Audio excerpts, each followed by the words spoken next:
Assalamualaikum warahmatullahi wabarakatuh. Hari ini saya akan menyampaikan materi tentang beban kerja atau sering dikenal dengan istilah workload. Jadi, apa sih itu beban kerja dan bagaimana sih cara pengukurannya? Itu ya. Jadi kita akan baca di sini. Yang pertama adalah definisi. Definisi dari beban kerja sendiri merupakan suatu perbedaan kapasitas atau kemampuan pekerja seorang dengan tuntutan pekerjaan yang harus dihadapi. Jadi apabila ada perbedaan antara kapasitas dengan tuntutan pekerjaan, itu nanti akan menjadi beban kerja tersendiri bagi petugas. Harapannya atau ekspektasinya yaitu kapasitas kerja ini akan seimbang atau balance atau sama dengan kemampuan kerja. Jadi tidak terlalu high maupun tidak terlalu rendah gitu ya. Apa sih kalau misalkan terlalu high nanti pekerja nanti akan merasa over stress. Wah, pekerjaan saya ini terlalu banyak. Saya tidak mampu untuk mengerjakan pekerjaan ini. Ini harus satu, ini belum selesai, 2 ditambah lagi, 3 tambah lagi. Nah, ini akan menyebabkan orang stres yang berlebihan. Ketika orang stres berlebihan, maka tidak akan mampu untuk mengerjakan pekerjaan dengan baik. Seperti itu. Dan sebaliknya, apabila beban kerja ini terlalu rendah, maka ini akan mengakibatkan under stress. Under stress ini mengakibatkan dampaknya adalah orang jadi lemes, ngantukan, terus malas. Nah, ini pun juga tidak akan baik untuk produktivitas dari pekerja tersebut. Jadi harapannya memang antara kapasitas kerja itu sama dengan kemampuan kerja. Kapasitas kerja atau kemampuan kerja ini sama dengan tuntutan pekerjaan. Seperti itu. Nah, jadi kalau misalkan beban kerja otot, kita harus tahu bahwa massa otot ini sama dengan setengah dari berat tubuh kita.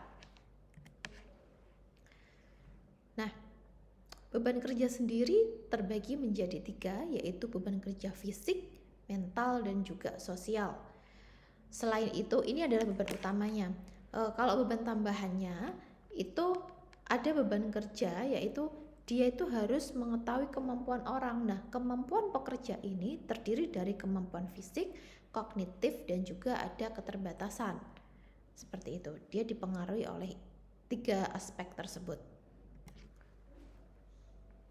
Selanjutnya, kemampuan kerja dari seseorang pekerja dipengaruhi oleh adanya keterampilan. Jadi misalkan ini teman-teman kesehatan masyarakat gitu ya. Kesehatan masyarakat ini kalau misalkan diletakkan di bagian K3, apakah dia orang tersebut atau pegawai ini sudah mempunyai sertifikasi K3? Nah, sertifikasi atau kemampuan-kemampuan ini akan menjadi suatu keterampilan tersendiri dari pekerja tersebut. Selanjutnya adalah tentang kesegaran jasmani. Kesegaran jasmani ini berhubungan dengan sehat atau tidaknya seorang pekerja gitu ya. Jadi pasti bedalah output atau pekerjaan yang dikerjakan orang yang sehat dengan orang yang sakit, seperti itu. Yang ketiga adalah keadaan gizi. Nah, gizi ini juga akan mempengaruhi kemampuan kerja seseorang. Misal, kalau orang gizinya tidak terpenuhi, dia misalkan berat badannya kurang, dia akan mudah lemah, letih, lesu, lunglai, seperti itu ya. Berbeda dengan orang yang gizinya terpenuhi, dia akan selalu fit. Jadi ini juga akan berhubungan dengan kesegaran jasmani tadi. Terus jenis kelamin. Jenis kelamin ini juga mempengaruhi terutama untuk kekuatan fisik. Jadi kita tahu bahwa fisik laki-laki ini biasanya lebih kuat daripada orang perempuan. Misalkan ini pekerja di pekerjaan angkat-angkat. Jadi kayaknya nggak mungkin kalau misalkan seorang wanita itu misalkan standarnya kuatnya mengangkat berat 10 kilo itu 5 kali. Tapi kalau misalkan laki-laki itu bisa 10-15 kali, biasanya seperti itu. Jadi jenis kelamin ini sangat mempengaruhi kemampuan kerja seseorang. Usia. Nah, jelas usia ini yang paling bagus ini adalah usia produktif ya. Jadi usia produktif itu biasanya berkisar antara 25 sampai 40 tahun. Nanti di atas itu ataupun di bawah itu biasanya akan berkurang. Kalau di atas biasanya berkurang, kalau di bawah biasanya dipengaruhi oleh keterampilan yang kurang, seperti itu. Selanjutnya adalah ukuran tubuh. Ukuran tubuh ini pun juga akan mempengaruhi kemampuan kerja seseorang. Misal ada orang yang tinggi badannya kurang. Ketika dia untuk mengambil barang-barang yang terletak di atas atau misalkan ada rak gitu ya, dia nanti akan kesusahan. Berbeda dengan orang yang dengan tubuhnya tinggi atau paling tidak ideal, seperti itu. Karena kenapa saya ngomong ideal? Karena biasanya semua alat kerja atau misalkan semua stasiun kerja itu desainnya menggunakan ukuran jenis ukuran tubuh orang ideal, seperti itu. Jadi untuk orang yang over height atau terlalu pendek ini biasanya akan mengalami sedikit masalah. Mungkin kalau orang yang tinggi badannya terlalu tinggi untuk mengambil di ketinggian oke. Tapi ketika misalkan dia duduk gitu ya, duduk sedangkan ukuran duduk meja kursi dan juga space antara meja kursi ini disesuaikan dengan orang yang bertubuh normal, sehingga dia mungkin akan lebih nekuk. Kalau misalkan kakinya nekuk berarti dia nanti akan mudah capek atau kesemutan atau pegel-pegel, seperti itu. Jadi ukuran tubuh ini pun juga akan mempengaruhi kemampuan kerja seseorang.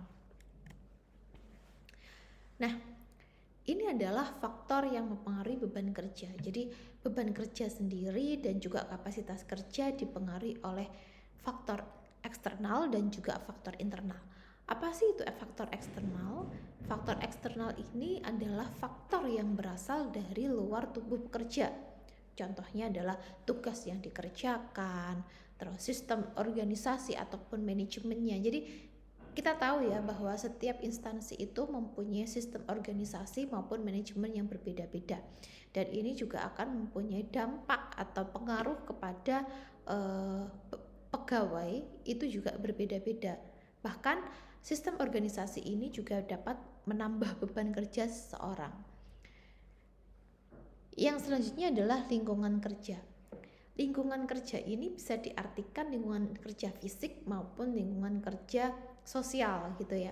Jadi kalau fisik misalkan over high atau overheat, terus terlalu dingin atau seperti itulah. Jadi misalkan banyak debu, terus semua yang berhubungan dengan faktor fisik.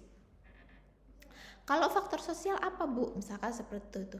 Faktor sosial ini contohnya adalah hubungan antara sesama pekerja. Jadi ini biasanya kalau faktor sosial ini pengaruhnya kepada mentali atau mental seorang pekerja. Jadi misalkan ada pekerja yang mempunyai masalah dengan rekan kerjanya, ini pun akan mempengaruhi kemampuan kerja seseorang. Dia akan mempunyai beban tambahan sendiri karena dia mempunyai masalah dengan rekan kerja tersebut. Seperti itu. Kalau ngomong faktor internal itu adalah faktor yang berasal dari pekerja sendiri. Misalkan ada niat, misalkan ada kemauan untuk mengerjakan sesuatu. Contoh misalkan di faktor eksternal di organisasi menyediakan reward, misalkan seperti itu. Bagi pekerja yang pekerjaannya bagus, misalkan kriteria bagusnya apa begitu ya, dia akan mendapatkan reward. Nah, maka akan muncul dari faktor internal pegawai tersebut atau pekerja tersebut itu niat atau kemampuan bagaimana caranya saya bisa meraih reward tersebut. Ada reward misalkan dari organisasi memberikan reward, tapi kalau dia tidak ada niat untuk mendapatkan reward tersebut maka juga tidak akan berpengaruh. Seperti itu. Jadi kemampuan atau faktor internal ini sangat mempengaruhi beban kerja seseorang. Meskipun beban kerjanya banyak, tapi niat dan kemauannya itu tinggi, maka itu nggak akan terasa kalau itu sebagai beban kerja. Seperti itu. Jadi beban kerja sangat dipengaruhi oleh faktor eksternal maupun faktor internal. Nah, ini kita masuk ya dalam penilaian beban kerja. Oke, yang pertama adalah metode pengukuran langsung. Jadi beban kerja ini dapat diukur secara langsung maupun tidak langsung. Jadi contohnya kalau langsung itu adalah energi yang dikeluarkan atau bisa biasanya diukur dengan asupan oksigen selama bekerja. Ini ada alatnya sendiri. Terus biasanya kalau metode langsung ini lebih akurat dan hanya dapat digunakan untuk pekerjaan yang singkat. Jadi misalkan dia harus angkat-angkut nih, tapi angkat-angkutnya cuma sejam. Nanti ketika nggak angkut-angkut, maka asupan oksigen ini pun juga akan berbeda ketika dia melakukan angkat-angkut tadi. Nah, kenapa kok perlu peralatan mahal? Karena dia perlu alat untuk mengukur asupan oksigen ini. Jadi dia memerlukan alat sendiri, tapi memang lebih akurat. Ini adalah kelebihan dan kekurangannya. Selanjutnya, metode pengukuran yang tidak langsung, dia biasanya menggunakan denyut nadi selama kerja. Nah, ini yang mungkin sering digunakan untuk perusahaan-perusahaan yang tingkatnya menengah atau tidak memerlukan misalkan urgensinya tinggi. Seperti itu. Oke, pastinya teman-teman sudah pernah ya, sudah tahu lah bagaimana caranya mengukur denyut nadi selama denyut nadi seorang. Tapi kalau ini denyut nadi selama bekerja, gitu. Nah, ini menurut Christensen dan juga Grandjean, dia mengatakan bahwa untuk mengetahui berat ringannya beban kerja dengan cara menghitung nadi kerja, konsumsi oksigen, terus kapasitas ventilasi paru, denyut jantung, dan suhu tubuh. Jadi ini beberapa metode yang bisa digunakan untuk mengukur beban kerja seperti itu. Selanjutnya, pada batas tertentu atau ventilasi paru, denyut jantung, dan suhu tubuh punya hubungan linear dengan konsumsi O2 atau oksigen atau pekerjaan yang diinginkan tadi. Jadi meskipun kita menghitung denyut jantung tadi ini dihubungkan dengan asupan oksigen, tapi kita biasanya yang sering digunakan memang denyut nadi kalau memang perusahaan tersebut tidak mempunyai alat untuk mengukur asupan oksigen. Nah, ini adalah kategori yang digunakan atau standar yang digunakan. Ini bisa terlihat ya. Ini ada kategori beban kerja, ada kategori ringan, sedang, berat, sangat berat, dan sangat berat sekali. Jadi kalau misalkan diukur oksigen, maka ringan itu antara 0,5 sampai 1 liter per menit, gitu ya. L per min itu adalah liter per menit asupan oksigennya. Terus kalau pakai ventilasi paru juga liter per menit. Terus untuk suhu rektal atau suhu tubuh itu 37,5, ini adalah suhu tubuh normal gitu ya. Dan biasanya kalau misalkan memakai denyut jantung, itu denyut jantungnya 75 sampai 100 itu kategori ringan, dan kalau lebih dari 175 denyut nadi per menitnya tadi itu adalah pekerjaan yang sangat berat sekali. Ini bisa dilihat di standar ini ya. Nah, ini adalah penilaian beban kerja menurut kebutuhan kalori seseorang. Kalau kebutuhan kalori, dia nanti dikatakan beban kerja ringan, dia butuh kalori 100 sampai 200 kalori per jam. Kalau sedang lebih dari 200 sampai 350, dikatakan berat, ini lebih dari 350 sampai 500. Ini menurut Kepmenaker nomor 51 tahun 99. Nah, kebutuhan kalori per jam menurut jenis aktivitas ini ada template-nya sendiri.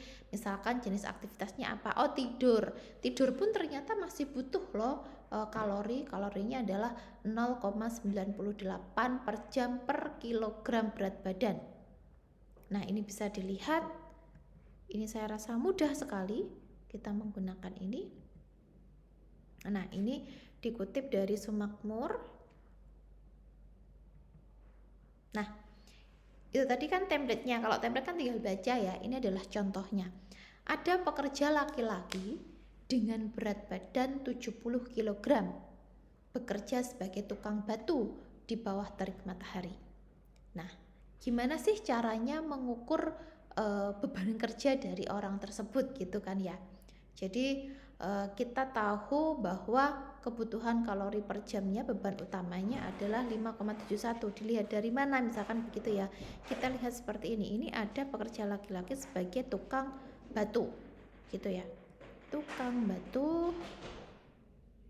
Nah, ini tukang batu itu standarnya adalah 5,71 kalorinya. Nah, kita akan masukkan rumus ini di sini. Dia kebutuhan kalori per jamnya adalah 5,71. 5,71 kali berat badannya sama dengan adalah kebutuhannya adalah 400 kilokalori per jam. Nah, ini dikategorikan kepada kategori beban kerja berat yang tadi di atas kita tahu standarnya ini. Lebih dari 350 sampai 500 maka dikatakan beban kerja berat. Gitu ya, ini untuk mengukur kalori. Oke. Gitu ya. Ini mengkategorikan apakah beban kerja seseorang tersebut berat atau sedang atau ringan gitu. Nah, selanjutnya beban kerja mental. Nah, kalau kan tadi ada beban kerja fisik gitu kan ya. Selanjutnya ada beban kerja mental. Jadi beban kerja mental ini penilaiannya memang lebih sulit ya, karena kita itu tidak bisa mengetahui mental seseorang dengan alat gitu kan. Tapi biasanya mental ini juga dipengaruhi banyak faktor. Jadi beban kerja mental ini merupakan aktivitas mental hanya memberi beban kerja fisik minimal, maka kebutuhan kalori lebih rendah. Jadi aktivitas mental ini kalau misalkan dihubungkan dengan beban kerja fisik ini kebutuhan kalorinya rendah. Jadi misalnya contoh gini, orang dengan beban kerjanya biasa misalkan gitu, tapi dia mempunyai beban kerja mental karena ya tadi ada tambahan misalkan dia tidak atau mempunyai masalah dengan rekan kerjanya, dan nanti tidak akan berpengaruh terhadap fisiknya tadi, nggak akan kebutuhan kalorinya juga nggak akan lebih banyak, tapi mentalnya yang tertekan ini yang mengakibatkan produktivitasnya nggak oke. Bisa diterima ya di sini. Jadi dia juga biasanya lebih pada pekerja white collar atau biasanya lebih pada pekerja kantoran dibandingkan dengan kerja otot atau blue collar.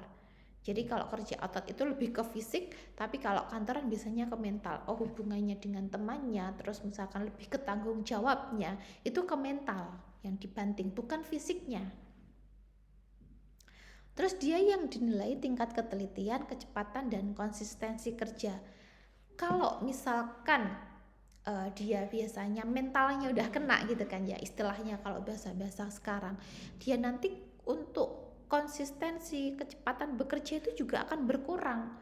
Terus konsentrasi juga akan berkurang. Nah, makanya biasanya pekerjaan yang butuh konsentrasi dan kesiagaan tinggi, makin lama orang berkonsentrasi maka kesiagaan makin rendah. Coba lihat misalkan Anda sepaneng melihat laptop, Anda terlalu konsentrasi pada laptop, maka misalkan ada apa di sebelah Anda, kesiagaan Anda masih loading karena udah terlalu fokus pada laptop. Bisa diterima ya di sini.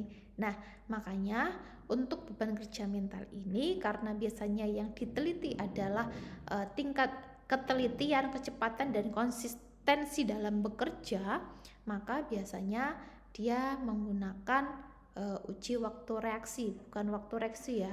Waktu reaksi ini nanti saya benarkan. Waktu reaksi seseorang. Jadi ada kayak alat itu untuk menguji reaksi seseorang, biasanya flicker fusion namanya.